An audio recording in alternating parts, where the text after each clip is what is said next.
Hi, I'm Bob with ESN Prep College Matchpoint, your summer planning expert with 3 tips on summer ideas for future business majors.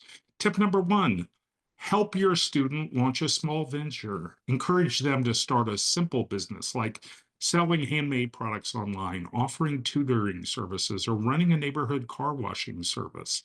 This hands on experience teaches budgeting, marketing, and problem solving. Tip number 2, explore compelling pre college business programs.